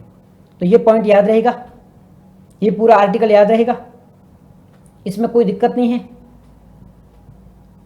ठीक है, थोड़ा कोशिश करना इसको आसान रखने की, प्रीलिम और मेंस के पर्सपेक्टिव से थोड़ा इजी रखने की कोशिश करना। ठीक है, सारी चीज़ें हैं वो लाइन बाय लाइन एक बार मैंने जो बताया है उसको जरूर याद कर लेना। क्वेश्चन मेंस में भी पूछा जा सकता है, वहाँ पर ये लाइन यूज करोगे तो आपका उत्तर और अच्छा माना जाएगा, और प्रीलिम में तो ये काम का है ही। ओके, आगे बढ़ते हैं। विश्व निवेश रिपोर्ट, आज रिपोर्ट ज़्यादा आई, आज का जो आर्टिकल है ना उसमें ज़्यादातर रिपोर्ट देखने को मिली है। तो यहाँ पर आई global investment report. Global investment report किसके द्वारा रिलीज की गई है, UNCTAD के द्वारा। तीसरा वाला फिर से समझा, तीसरे वाला कौन सा, ये आर्टिकल फिर से बताऊं है, QS विश्वविद्यालय रिपोर्ट के बारे में, या फिर ये जो एमप्रिंट के बारे में इसका बोल रहे होंगे ना। एमप्रिंट क्या है, एमप्रिंट का मतलब होता है IM प्रिंट। IM प्रिंट क्या है, सरकार ने एक पहल लेके आई है, एक स्कीम लेके आई है। आप मान लो एक प्रकार की स्कीम है। इस स्कीम में क्या होगा, जो लैब होते हैं ना, लैब, वो गांवों में शहरों में ऐसे लैब खोले जाएंगे। इस लैब से फायदा ये होगा कि हाँ एमप्रिंट, इसका मतलब होता है जो लैब है ना, लैब गांवों में शहरों में अलग अलग जगह प्रयोगशालाएं, लैब खोली जाएगी, ताकि जो आम पब्लिक है, जो थोड़ा बहुत पढ़ना चाहते हैं साइंस के फील्ड में, जिसको नॉलेज चाहिए होता है, वो जाके यहाँ पर रिसर्च कर सकते हैं। समाज है ना, समाज के लोग हैं, जैसे मेरे को रिसर्च सीखना है, मेरे को कुछ रिसर्च करना है, अब मेरे पास में क्या है, लैब नहीं है, मेरे पास में इंस्ट्रूमेंट नहीं है कि मैं रिसर्च करूं कैसे, तो मैं रिसर्च कैसे कर सकता हूं, मैं इस प्रयोगशाला में जाऊंगा, सरकार ने ये लैब मेरे को अवेलेबल करवा दी है, मैं यहाँ पे जाके कर सकता हूँ। तो सरकार का फोकस है कि जितना हो सके लैब होती है वो लोगों के आसपास में खोलने की व्यवस्था करो। प्राइवेट लैब होती है उसके साथ साथ में गवर्नमेंट लैब भी लोगों के पास लेके जाओ। आपके शहर में 10-15 लैब होगी, अगर आपको पता है कि यहाँ पर लैब है, वहाँ जाके मैं रिसर्च कर पाऊंगा, तो आप जाके वहाँ पर रिसर्च कर लोगे। अगर लैब ही नहीं होगी तो आप रिसर्च करोगे कहाँ पर? तो ये बात की गई है। आपको बस इतना याद रखना है, गवर्नमेंट ने ये भी कोशिश की है, बस इतना याद रखना। ये लाइन याद नहीं रही तो सरकार है वो कोशिश कर रही है कि हर शहर में, हर गाँव में लैब खोली जाए, प्रयोगशालाएँ खोली जाए, ताकि लोग हैं वो रिसर्च कर सकें। बस यही यहाँ पे बात की गई है। ओके, नेक्स्ट रिपोर्ट है, नेक्स्ट जो आर्टिकल है हमारा विश्व निवेश रिपोर्ट के बारे में है। ग्लोबल इन्वेस्टमेंट इंडेक्स के बारे में बात करता है, या ग्लोबल इन्वेस्टमेंट रिपोर्ट के बारे में बात करता है। इसे रिलीज कौन करता है? इसे UNCTAD के बारे में इसे रिलीज किया जाता है, UNCTAD द्वारा इसे रिलीज किया जाता है। इसे UN-CATED भी कह सकते हो, या UN-CATED भी कह सकते हो, कुछ भी करके याद रख लो। आपको याद रखना है, बस सिंपल सी बात है। UNCTAD द्वारा रिलीज किया जाता है, UNCTAD के द्वारा रिलीज किया जाता है, या UNCTAD के द्वारा, जैसे भी रहे याद रखो बस। ग्लोबल इन्वेस्टमेंट रिपोर्ट कौन रिलीज किया करता है? UNCTAD द्वारा रिलीज की जाती है। विश्व निवेश रिपोर्ट कौन रिलीज करता है? UNCTAD द्वारा रिलीज की जाती है। हमें प्रीलिम के लिए ये लाइन है वो याद रखनी है। ग्लोबल इन्वेस्टमेंट रिपोर्ट UNCTAD द्वारा 10 बार लिख दो, आपको याद हो जाएगा। UNCTAD रिपोर्ट किसके द्वारा रिलीज की जाती है? एक पेज पे 10 बार लिख दो, UNCTAD द्वारा विश्व निवेश रिपोर्ट रिलीज की जाती है। विश्व निवेश रिपोर्ट रिलीज की जाती है UNCTAD द्वारा। याद कर लो, क्वेश्चन आ जाएगा, कंफ्यूज हो जाओगे, प्लीज याद कर लो, क्वेश्चन डेफिनेटली आ जाएगा और कंफ्यूज हो जाओगे, याद कर लो, ठीक है। इसका थीम क्या था? इसका थीम था विकासशील देशों में निवेश की कमी को बचाना। मतलब क्या है इसका? विकासशील देश होते हैं, वहां पर अगर इन्वेस्टमेंट नहीं जाएगा, अगर उनके पास में इन्वेस्टमेंट नहीं होगा, मतलब उनके पास में पैसे नहीं है। अगर उनके पास में पैसे नहीं है, सस्टेनेबल डेवलपमेंट गोल को हम प्राप्त नहीं कर पाएंगे। इसलिए जो हमने पहले वाला आर्टिकल डिस्कस किया था, वहां पर यह सेम बात कही गई थी। क्या बात की गई थी? मैं आपको फिर से बता देता हूं। यहां पे देखो, एक होता है डेवलप कंट्री, ठीक है, एक होता है डेवलपिंग ING वाली, एक होता है लीस्ट डेवलप। लीस्ट डेवलप में क्या होता है? जो अभी भी बहुत कमजोर है। डेवलप में USA वगैरह, ठीक है, US, जापान, यूरोपियन यूनियन की कंट्री। डेवलपिंग में भारत है, पाकिस्तान है, बांग्लादेश है। लीस्ट डेवलप में कौन से? अफ्रीका के जो देश है वो लीस्ट डेवलप में आ जाते हैं। अब डेवलप कंट्री, उनके पास में तो पैसों की कमी नहीं है, उनके पास में इन्वेस्टमेंट की कमी नहीं, वो तो मौज काट रहे, बट इन दोनों के पास में पैसे कम है। अब अगर इनके पास में इन्वेस्टमेंट नहीं आएंगे तो इनके पास में पैसे नहीं होंगे, और अगर इनके पास में पैसे नहीं होंगे तो ये एनवायरनमेंट को प्रोटेक्ट करने वाले काम नहीं कर पाएंगे। हमने इससे पहले वाले आर्टिकल में यही बात की गई थी कि ये लीस्ट डेवलप कंट्री है, या जो डेवलपिंग कंट्री यानी कि विकासशील देश है, अगर इनके पास में पैसे नहीं होंगे तो ये डेवलपमेंट की जो एक्टिविटीज़ है, जो ग्लोबल, जो हमारे सस्टेनेबल डेवलपमेंट गोल की जो एक्टिविटीज़ है, उसे पूरा नहीं कर पाएंगे, यानी कि एनवायरनमेंट को प्रोटेक्ट नहीं कर पाएंगे, बिकॉज इनके पास में पैसों का अभाव है। तो यहाँ पर यही बात की जा रही है इस रिपोर्ट के अंतर्गत कि भाई हमारा जो सस्टेनेबल डेवलपमेंट गोल का जो टारगेट है उसे अचीव करना है तो विकासशील देशों के पास में पैसे होने चाहिए, और विकासशील देशों के पास में जो कमी है ना पैसों की या निवेश की, इन्वेस्टमेंट की कमी है, इसे दूर करेंगे तभी जाके हम सस्टेनेबल डेवलपमेंट का गोल है उसे अचीव कर पाएंगे।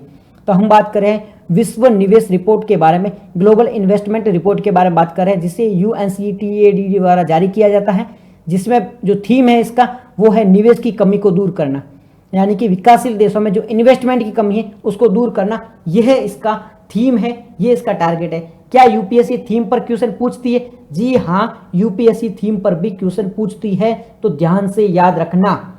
यूपीएससी थीम पर भी क्वेश्चन ऑलरेडी पूछ चुकी है और भविष्य में पूछ भी सकती है, तो याद रखना। इस रिपोर्ट में किस किस चीज़ों के बारे में बात की गई है, यह आप मेंस के पर्सपेक्टिव से याद रख सकते हो। प्रीलिम में इतना याद रखने की आपको आवश्यकता नहीं है। मेंस में कैसे उपयोग में ले सकते हो? मेंस में जब आपको सस्टेनेबल डेवलपमेंट गोल के बारे में बात करनी हो और इसका जो तुलना करनी हो किससे, फाइनेंस से बात करनी हो, तो ऐसा कुछ भी आपको लिखना हो, सस्टेनेबल डेवलपमेंट गोल का कोई क्वेश्चन हो, कोई इकोनॉमी का क्वेश्चन हो, तो वहां पर आप ये कह सकते हो कि वैश्विक प्रत्यक्ष विदेशी निवेश यानी कि फॉरेन डायरेक्ट इन्वेस्टमेंट है, उसमें गिरावट देखने को मिली है।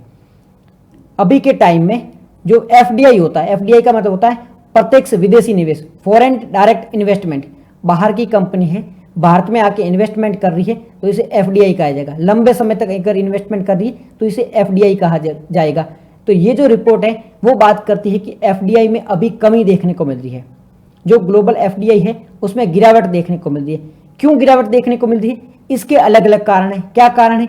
अलग अलग देशों के मध्य युद्ध चल रहे हैं, तनाव की स्थिति है, रोजगार की दिक्कत है, आर्थिक स्थिति है वो गंभीर संकट में। इस वजह से जो वैश्विक प्रत्यक्ष विदेशी निवेश है, फॉरेन डायरेक्ट इन्वेस्टमेंट है, उसमें कमी देखने को मिली है। कमी कितनी देखने को मिली है? हमारे लिए काम की नहीं है बट कमी देखने को मिली है। ठीक है, भारत है वो 16वां स्थान पर है इन्वेस्टमेंट के मामले में, निवेश के मामले में। कौन से देश को कितना निवेश मिलता है इसके मामले में भारत है वो 16वें स्थान पर है। पहले स्थान पे अमेरिका है। अमेरिका में सबसे ज्यादा इन्वेस्टमेंट की जाती है। लोग है वो सबसे ज्यादा इन्वेस्टमेंट कहाँ करते हैं? अमेरिका में कर रहे हैं। ठीक है, पहला पॉइंट याद रहेगा। दूसरा यहाँ पे लिखा है एफडीआई में वृद्धि है वो असमान रही है। कुछ देशों में एफडीआई में ग्रोथ देखने को मिली है। कुछ देश ऐसे हैं जहां पर फॉरेन डायरेक्ट इन्वेस्टमेंट है उसमें हमें वृद्धि देखने को मिली है और कुछ देशों में हमें जो कमी देखने को मिली है। तो ये असमान वृद्धि, इतना याद रखो। ये लाइन आपको याद करने की आवश्यकता नहीं है। ठीक है, ये भी याद नहीं रखोगे चलेगा। ये याद रखना भारत को 16वां स्थान है। ओके, आगे बात करते हैं। नौकरी सृजन करने वाले निवेश ठप है।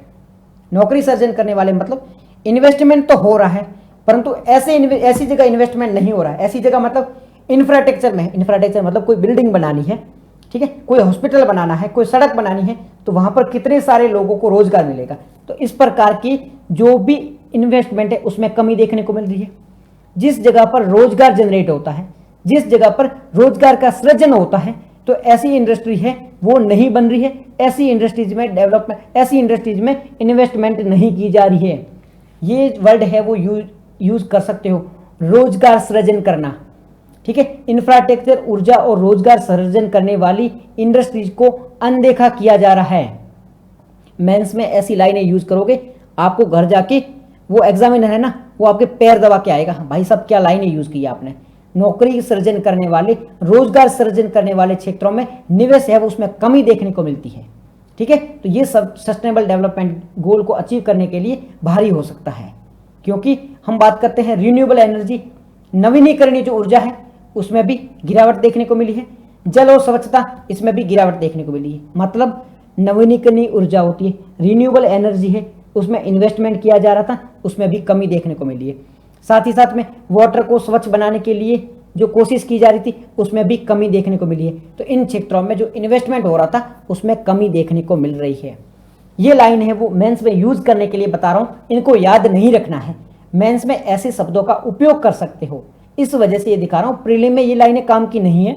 मेंस में ये जो शुद्ध शब्द होते हैं, जो लाइन लिखने का तरीका होता है, ये ऐसी लाइन आप लिख सकते हो, इस वजह से मैं आपको ये बता रहा हूं। ठीक है, बाकी प्रीलिम के पर्सपेक्टिव से ये लाइनें आपके काम की है नहीं। अब विकासशील देशों की जरूरतें क्या है? विकासशील देशों की जरूरत है कि भाई साहब इन्वेस्टमेंट है वो बढ़ना चाहिए। इन्वेस्टमेंट क्यों नहीं बढ़ रहा है? क्योंकि जियोपॉलिटिकल टेंशन है, भू राजनीतिक तनाव। ये लाइन लिखना, भू राजनीतिक तनाव है। हिंदी मीडियम वाले इस लाइन को याद रखना, मेंस में लिखो तो ऐसी लाइनें लिखना, भू राजनीतिक तनाव देखने को मिलता है। व्यापार में विखंडन देखने को मिल रहा है, यानी कि ट्रेड है वो फ्रेगमेंटेशन हो गया है, ट्रेड है वो एक जगह स्थिर है नहीं।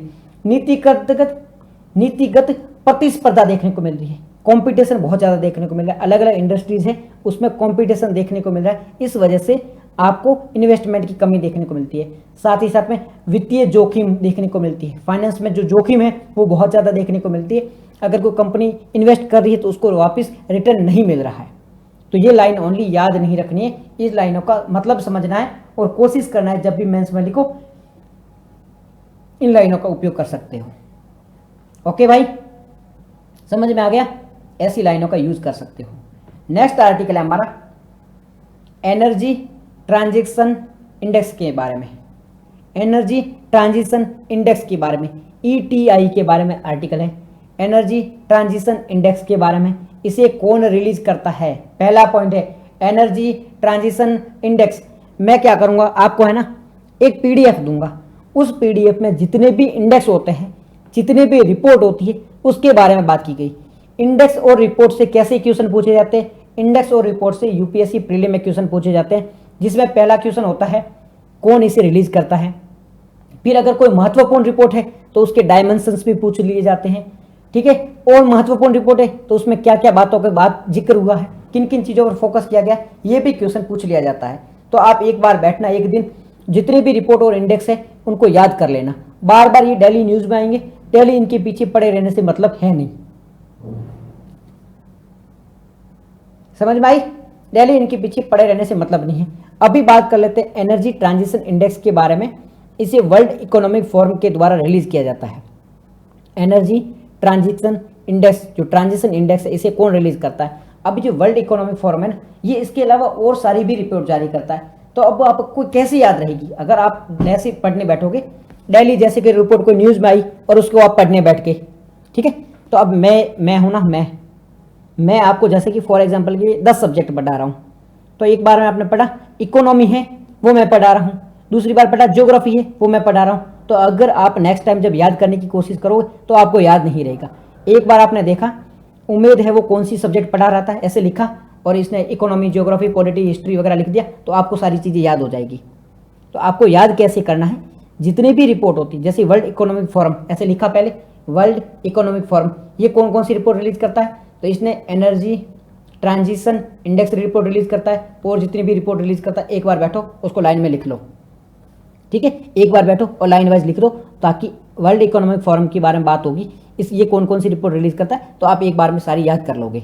इस तरीके से आपको ये याद करना है। तो अभी एनर्जी ट्रांजिशन इंडेक्स के बारे में बात कर रहे हैं, वर्ल्ड इकोनॉमिक फोरम के द्वारा इसे रिलीज किया जाता है। इसमें कौन कौन से देशों ने टॉप रैंक की है? स्वीडन को याद रखना, फिनलैंड को याद रखना, ये टॉप में है। भारत को कौन सी रैंक है? भारत को कौन सी रैंक है? भारत को रैंक है वो है 71, 71वीं रैंक है। भारत के पास में 63 थी, 2024 में 63वें स्थान पे था। अब ये गिर करके कहाँ पे चला गया? 71वें पे चला गया। तो 63 से 71 चला गया, मतलब इसमें गिरावट देखने को मिली है। एनर्जी ट्रांजिशन इंडेक्स कौन रिलीज करता है? वर्ल्ड इकोनॉमिक फोरम रिलीज करता है। टॉप किसने किया है? स्वीडन ने किया है। भारत कौन सी रैंक पर है? 71 रैंक पर है।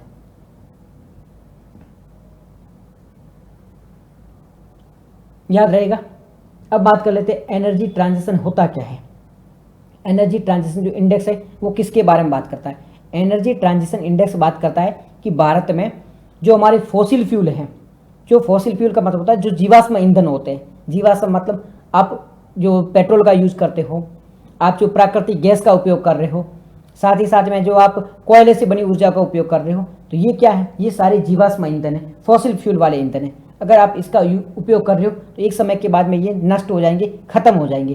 तो आपको इसका उपयोग न करके क्लीन एनर्जी वाले जो होते हैं ना, क्लीन एनर्जी मतलब सौर ऊर्जा का उपयोग करो, हाइड्रोजन, पानी से ऊर्जा बनाई जाती है उसका उपयोग करो, ये सारे क्लीन ऊर्जा का उपयोग होता है।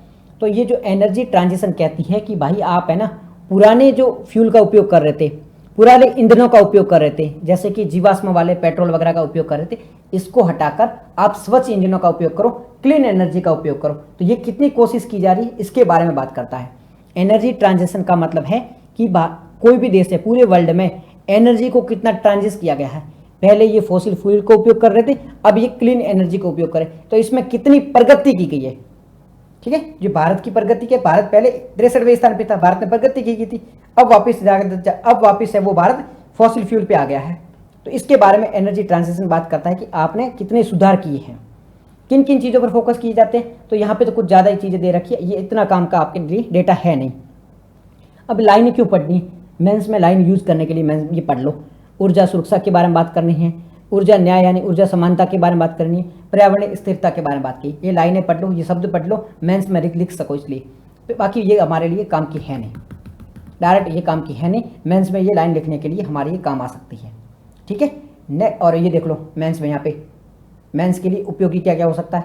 सस्टेनेबल डेवलपमेंट गोल क्या कहता है? 7वां, जब आपको कोई कुछ भी किसी के बारे में लिखना है, जैसे मेंस में लिख रहे हो स्वच्छ एनर्जी, क्लीन एनर्जी होता है ना, स्वच्छ ऊर्जा, उसके बारे में लिख रहे हो, तो आप पहले लिख सकते हो हमारा जो सस्टेनेबल डेवलपमेंट गोल है, तो गोल नंबर 7 है, उसमें सस्ती और स्वच्छ ऊर्जा के बारे में बात की गई है।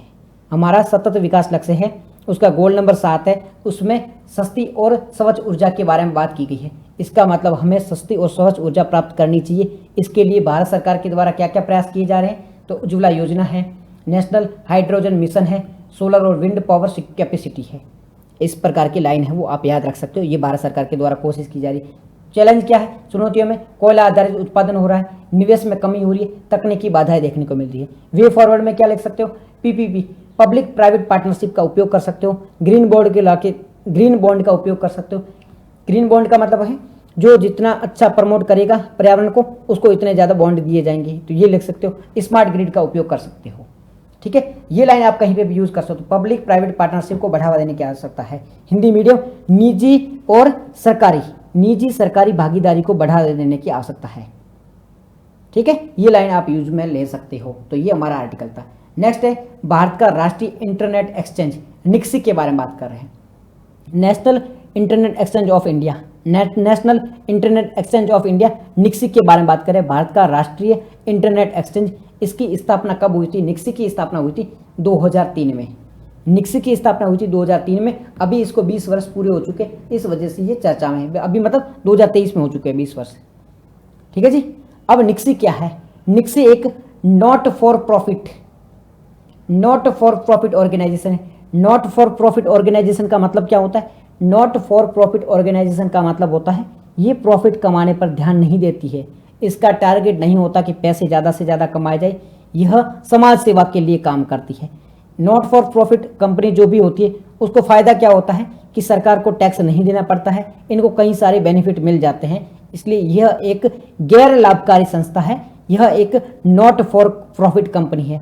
जैसे एनपीसीआई है ना, national payment corporation of India, NPCI है, वो भी एक नॉट फॉर प्रॉफिट कंपनी है, गैर लाभकारी संस्था है। इसी प्रकार से निक्सी भी एक नॉट फॉर प्रॉफिट कंपनी है। इसका जो रजिस्ट्रेशन किया गया है वो कंपनी एक्ट 2013 में किया गया है। कंपनी एक्ट 2013 में इसका रजिस्ट्रेशन किया गया है निक्सी का।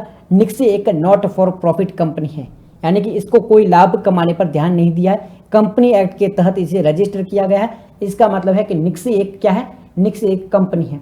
उद्देश्य क्या है निक्सी का, क्या काम करती है? तो निक्सी का जो उद्देश्य है, एक तो इंटरनेट देने वाला होता है, जैसे कि जियो वगैरह है, ये सब क्या होता है? इंटरनेट देने वाले। अपन है वो इंटरनेट का उपयोग करने वाले, तो अपने बीच में क्या होता है? कनेक्शन बना के रखती है। इंटरनेट देने वाले और इंटरनेट यूज करने वालों के बीच में कनेक्शन बना के रखने का काम किसका है? निक्सी का है। साथ ही साथ में यह सुनिश्चित करना है कि देश के अंतर्गत इंटरनेट का जो ट्रैफिक है वो देश के भीतर ही रहे। इंटरनेट का ट्रैफिक मतलब इंटरनेट का जो भी डेटा वगैरह होता है वो देश के अंदर ही रहे, देश के बाहर नहीं जाए, ताकि वो सुरक्षित तरीके से देश के अंदर काम कर सके। ठीक है, तो ये इसका टारगेट है। अब इसे आईटी डोमेन का भी परमानेंट करता है। जैसे .com होता है ना, वैसे होता है .in। तो .in जो डोमेन है उसका भी प्रबंधन है वो निक्सी के द्वारा की जाती है। ठीक है, तो ये निक्सी के द्वारा काम किया जाता है। इसके अलावा निक्सी क्या करती है? जो इंटरनेट में भेदभाव होता है, यानी कि ये इंटरनेट न्यूट्रलिटी के बारे में बात करता है, नेट न्यूट्रलिटी के बारे में। नेट न्यूट्रलिटी क्या होती है? न्यूट्रलिटी का मतलब होता है न्यूट्रल का मतलब होता है आप किसी के पक्ष में नहीं हो। आप ना तो बीजेपी के पक्ष में हो, ना कांग्रेस के पक्ष में नहीं हो, तो आप क्या हो? न्यूट्रल हो। तो ये जो हम बात करें न्यूट्रलिटी का मतलब होता है तटस्थ, किसी के भी पक्ष में नहीं होना। तो नेट न्यूट्रलिटी का मतलब होता है, एक तो जियो है, एक एयरटेल है, ये अलग अलग वेबसाइट चला रही हैं। जैसे कि आप एक वेबसाइट चला रहे हो, यूपीएससी की चला रहे हो वेबसाइट, एक वेबसाइट चला रहे हो आप स्टेट पीसीएस की वेबसाइट चला रहे हो। बट ये क्या कर रहा है? जियो है वो यूपीएससी की वेबसाइट तो अच्छे से चलाने दे रहा है, या फिर ये मान लो एक तो फेसबुक है, एक अमेजॉन है। अब आप जाके इंटरनेट पे जाके कोशिश करोगे, फेसबुक तो अच्छे से चल रही है बट अमेजॉन है वो नहीं चल रहा है, तो आप क्या कहोगे? ये जो इंटरनेट वाले हैं ना वो फेसबुक के साथ में तो भाई भेदभाव करते हैं। फेसबुक को ज़्यादा प्रायोरिटी देते हैं और अमेजॉन को ये प्रायोरिटी नहीं देते हैं, ये भेदभाव चलता है। तो निक्सी ये कहती है कि इस प्रकार का भेदभाव नहीं होना चाहिए, सभी को समान रूप से आप स्टेज दो, जिसका मन है वो अच्छा काम करेगा, जिसका मन है वो अच्छा काम नहीं करेगा। तो ये भेदभाव रोकने के बारे में बात करता है। नेट न्यूट्रलिटी के बारे में बात करता है। इंटरनेट तटस्थता के बारे में एक अच्छा शब्द मेंस के लिए बताओ, इंटरनेट तटस्थता। ये देखो, तटस्थता और समानता के बारे में बात करता है। इंटरनेट तटस्थता के बारे में इसमें बात की जाती है। याद रहेगा, कोई दिक्कत नहीं है। चलते हैं नेक्स्ट आर्टिकल की ओर। नेक्स्ट आर्टिकल है हमारा राजकोट मॉडल के बारे में। क्या है ये राजकोट मॉडल? अभी राजकोट में क्या हुआ है कि बहुत सारा जो कचरा है वो एक स्थान पर पटक के रखा था। एक कोई जगह थी, वहां पर बहुत सारा कचरा पटक के रखा हुआ था। राजकोट वालों ने क्या किया? उस कचरे को हटाया, वहां पर बहुत सारे पेड़ पौधे लगाए और उसको एक बहुत अच्छी साइट बना दिया। यानी कि पहले ये डंप साइट थी, डंप मतलब पुराना कचरा पटका हुआ था, इसको हटा के इसको जीरो डंप साइट में कन्वर्ट कर दिया। जीरो डंप साइट मतलब वहाँ पर अब कचरा है वो नहीं पटका जा रहा है, जीरो डंप साइट में इसे कन्वर्ट कर दिया गया है।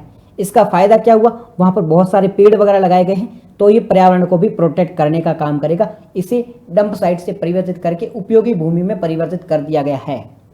अब राजकोट मॉडल की विशेषता क्या है, वहाँ पर बहुत सारे पेड़ लगाए गए हैं, वहाँ पर बहुत सारे पेड़ लगाए गए हैं, मियावाकी तकनीकी।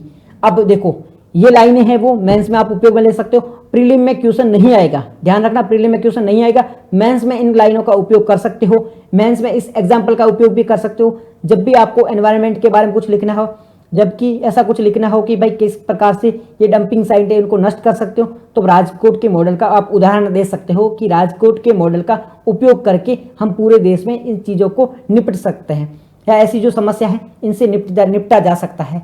तो ये राजकोट के मॉडल का आप उदाहरण के रूप में उपयोग कर सकते हो। तो यहाँ पे मियावाकी तकनीकी क्या है, यूपीएससी प्रीलिम में ये क्वेश्चन पूछा जा सकता है कि मियावाकी विधि क्या होती है।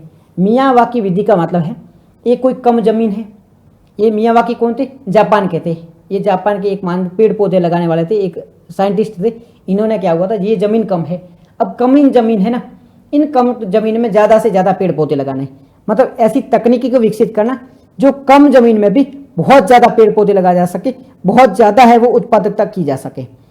कम जगह में आपका एक कमरा है, वहाँ पर भी आप जो है वो सारी चीज़ें उगा सकते हो, पेड़ पौधे उगा सकते हो, फसलें उगा सकते हो, इसे मियावाकी विधि कहा जाता है। तो प्रीलिम में अगर बात आए कि मियावाकी तकनीकी क्या होती है, तो ये कम जमीन में ज़्यादा उत्पादकता बढ़ाने के बारे में बात करता है, कम जमीन में भी ज़्यादा से ज़्यादा चीज़ें उगाई जा सकती है, इसके बारे में बात की जाती है मियावाकी विधि के अंतर्गत। फिर यहाँ पे बात की जाती है सर्क्यूलर इकोनॉमी। सर्क्यूलर इकोनॉमी क्या होती है, कचरा होता है जिसका आप उपयोग कर सकते हो, वेस्ट होता है, वेस्ट का एनर्जी के रूप में उपयोग कर सकते हो, वेस्ट को बेस्ट बना सकते हो, उसका उपयोग कर सकते हो, इसे सर्क्यूलर इकोनॉमी कहा जा सकता है। और जल प्रबंधन के बारे में बात की जाती है जो आप सबको पता है। तो राजकोट के मॉडल का उपयोग आप मेंस में जब कुछ लिखना हो वहां पर कर सकते हो। मियावाकी तकनीकी पर प्रीलिम में क्वेश्चन पूछा जा सकता है। सर्क्यूलर इकोनॉमी क्या होती है, कचरे का दोबारा उपयोग करना, ये सर्क्यूलर इकोनॉमी कही जा सकती है। ठीक है, तो ये पॉइंट कुछ लाइन है वो आपको याद होनी चाहिए। नेक्स्ट है आपका डूम्सडे फिश के बारे में। डूम्सडे फिश जिसे हम और फिश भी कहते हैं, डूम्सडे फिश जिसे हम और फिश भी कहते हैं, अभी तमिलनाडु के तटों पर एक फिश देखने को मिली है। तमिलनाडु की जो कोस्ट है वहां पर एक फिश देखने को मिली है, एक मछली फिश देखने को मिली है जिसे और फिश कहा जाता है, जिसे डूम्सडे फिश कहा जाता है। ये फिश है, ये जो मछली है ना, समंदर में बहुत गहराई में देखने को मिलती है, समुद्र की बहुत ज्यादा गहराई में देखने को मिलती है, इसे डूम्सडे फिश भी कहा जाता है। समुद्र में बहुत नीचे देखने को मिलती है। इसका जो आकार की बात करें तो 30 फीट से अधिक लंबी हो सकती है, बहुत लंबी होती है, व्हेल मछली से भी ये लंबी होती है। शरीर का जो बनावट होता है बहुत पतला होता है, बहुत लंबी होती है, जल में आसानी से छिपी रह सकती है। ये कहाँ पर देखने को मिलती है, ये समुद्र की गहराई में देखने को मिलती है हमें, बहुत जो डीप वाला पानी होता है वहां पर देखने को मिलती है। भोजन में क्या करती है, छोटे छोटे जो जीव होते हैं, क्रील होते हैं, प्लैंकटन्स होते हैं, उनको खाती है, छोटे छोटे जीव वगैरह होते हैं उनको खाती है। ये रटने वाले सारे पॉइंट है। ऐसा माना जाता है कि ये जब जो मछली है ना, ड्यूम फिश, ये जब समुद्र की सतह पर आती है इसका मतलब है कि बहुत भयंकर प्रलय आने वाला है। जब जब ये मछली है वो समुद्र की सतह पर देखने को मिली है तब तो भयंकर प्रलय देखने को मिली थी। तो ऐसा जापान में माना जाता है कि ये जब समुद्र की सतह पर देखने को मिलती है तो कोई सुनामी, कोई बाढ़, कोई भयंकर प्रलय आ सकती है। ये डूम्सडे फिश के बारे में कहा जाता है। अब डूम्सडे फिश में एक वर्ड यहाँ पे यूज हुआ था, फिल्टर फीडर। फिल्टर फीडर क्या होता है, फिल्टर फीडर का मतलब होता है ऐसे सूक्ष्म जीव होते हैं जो कार्बनिक पदार्थों का उपयोग करते हैं या फिर सूक्ष्म जीवों का उपयोग करते हैं, तो क्या करते हैं, इसे छानकर यूज में लेते हैं। मतलब ऐसे जीव होते हैं जब कोई चीज़ खाने वाले होते हैं, वो जैसे सूक्ष्म जीवों को खा रहे हैं या कोई कार्बनिक पदार्थों को खा रहे हैं, तो वो डायरेक्ट नहीं खा रहे, इनको छान करके खाते हैं। जैसे हम भी चाय वगैरह छान कर पीते हैं ना, तो वैसे ये भी पदार्थों को छान कर खाते हैं। इसे फिल्टर फीडर भी कहा जाता है। बहुत समझदार लोग होते हैं, ये भी बहुत टैलेंट है यार। छान कर हम भी नहीं पीते आजकल तो ये भी छान कर पीते हैं, बहुत टैलेंटेड होते हैं। ठीक है, कौन कौन से जीव होते हैं छान कर पीते हैं या फिल्टर फीडर होते हैं। फिल्टर फीडर का मतलब होता है व्हेल मछली, इक्वेलियम और फिश है। फिल्टर का मतलब छानना, फीडर मतलब होता खाना, तो फिल्टर फीडर मतलब छान कर खाना। सिंपल सा वर्ड है, फिल्टर फीडर मतलब छान के खाना। ओके, तो ये फिल्टर फीडर होते हैं जो छान कर खाते हैं। तो ये इसके बारे में था। तबाही आने वाली है क्योंकि ये मछली है वो देखने को मिली है, तो डर के रहो, बाहर मत जाओ, कभी भी मर सकते हैं हम। ठीक है भाई, डर का माहौल है।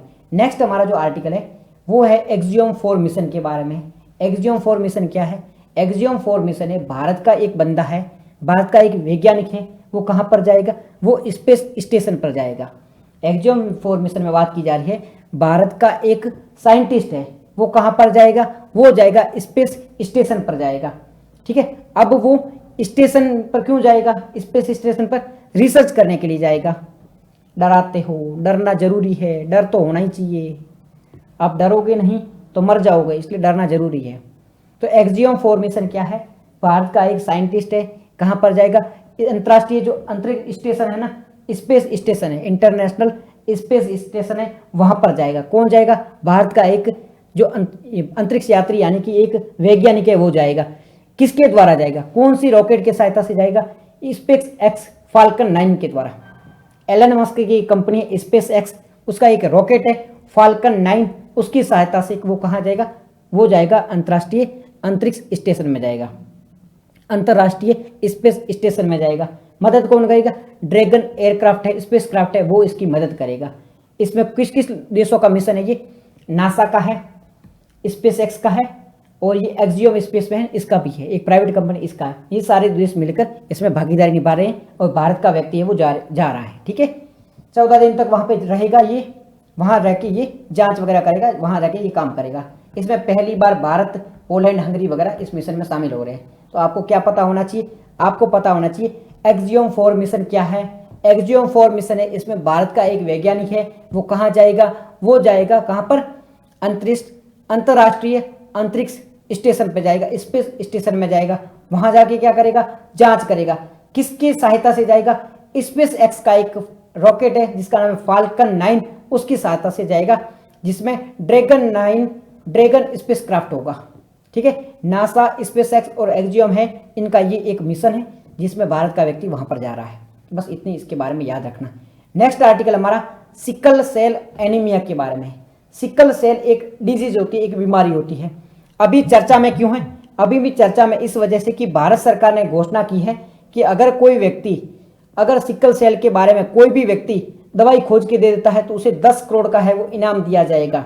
आपके पास में एक बहुत बड़ा ऑफर है, जाओ और इस बीमारी की दवाई को खोजो। ये जो बीमारी है इसकी दवाई को खोजो और 10 करोड़ रुपए लेके आओ, 5 करोड़ मेरे को दे देना क्योंकि मैंने आपको इसके बारे में बताया है। तो सिकल सेल एनीमिया एक बीमारी है जिसकी अगर दवाई खोजते हो तो आपको 10 करोड़ रुपए मिलेंगे और 10 करोड़ में से 5 करोड़ मेरे को दे देना क्योंकि मैंने आपको दवाई के बारे में बताया है। ठीक है, बात करें सिकल सेल एनीमिया के बारे में। क्या होती है sickle cell anemia? Sickle cell का मतलब होता है आपकी जो कोशिकाएं होती है वो ऐसा ही एक दंतिया होता है ना, जिससे आप बाजरी वगैरह काटते हो। सुना है किसने ये दंतिये के बारे में?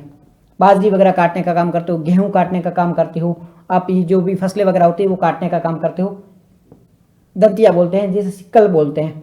तो आपकी जो कोशिकाएं होती है, जो आपके सेल होते हैं ना, ये सिकल के आकार के हो जाते हैं, इस प्रकार के हो जाते हैं, ये इस प्रकार के हो जाते हैं। हमारे तो दंतिया बोलते हैं, आपके पता नहीं क्या बोलते होंगे। तो इस प्रकार की ये आपकी कोशिका हो जाती है। सिकल सेल में आपकी जो कोशिकाएं होती है, आपकी जो सेल होती है वो इस आकार की हो जाती है, दंतिये के आकार की होती है, जिसके कारण से इंसान है वो मर सकता है। यह एक आनुवांशिक रोग है, यानी कि माता और पिता में अगर किसी कोशिकाओं की कमी हो जाती है। 12th क्लास में पढ़ा है रोग के बारे में। जी जी जी, वही सही कह रहे हो। हंसिया आकार की हो जाती है सिकल, यानी हंसिया, दंतिया और हंसिया आकार का होता है, ऐसी हो जाती है, अर्धचंद्राकार हो जाती है कोशिकाएं। इसमें आरबीसी, लाल रक्त कण कोशिकाएं, रेड ब्लड सेल है, उसकी कमी हो जाती है। इसकी वजह से ये इस प्रकार की हो जाती है। इसे आनुवांशिक रोग होता है। माता पिता में अगर किसी चीज की कमी होती है तो उसकी वजह से सिकल सेल एनीमिया कहा जाता है। दांदली कहा जाता है, हाँ वही दांदली, वही दांदली।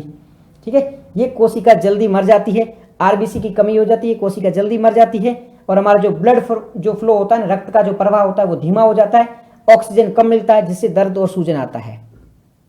किसके बारे में बात करें? सिकल सेल एनीमिया के बारे में बात करते हैं। कोशिकाएं हैं वो कैसी हो जाती है? इस प्रकार की हो जाती है, चंद्राकार आकार की हो जाती है। ऐसी होने के कारण जो कोशिका है वो मर जाती है। कोशिका मर जाएगी तो हमारा जो ब्लड फ्लो है वो धीरे हो जाएगा। अगर ब्लड फ्लो धीमा हो जाएगा तो ऑक्सीजन, जो अंग होते हैं, जो बॉडी के पार्ट होते हैं, उनको ऑक्सीजन नहीं मिलेगी। ऑक्सीजन नहीं मिलेगी तो दर्द होगा, सूजन आएगी, एक टाइम के बाद में इंसान है वो मर भी सकता है। कारण क्या होता है? यह एक आनुवांशिक विकार है, मतलब माता पिता से बच्चों में आता है। माता पिता में कोई जीन है, अगर जीन है वो खराब हो जाता है तो इस प्रकार की बीमारी देखने को मिलती है, सिकल सेल एनीमिया। अब तक इसकी केवल एक दवाई उपलब्ध है और इसके अलावा कोई दवाई नहीं है। अगर आप दवाई खोजते हो तो 10 करोड़ रुपए मिल जाएंगे, 10 करोड़ में तो आपके मौज ही मौज पड़ जाएगी, यूपीएससी की तैयारी करने की आवश्यकता नहीं पड़ेगी। दवाई की खोज करो, यही टारगेट रखो, आप जाओ और सिकल सेल एनीमिया की खोज करो। तो ये था हमारा आज का करंट अफेयर का डिस्कशन। आज के डिस्कशन में इतना ही था। Thank you very much for joining the session. मिलते हैं कल एक नए करंट अफेयर के डिस्कशन के साथ में। Love you all of you guys, thank you.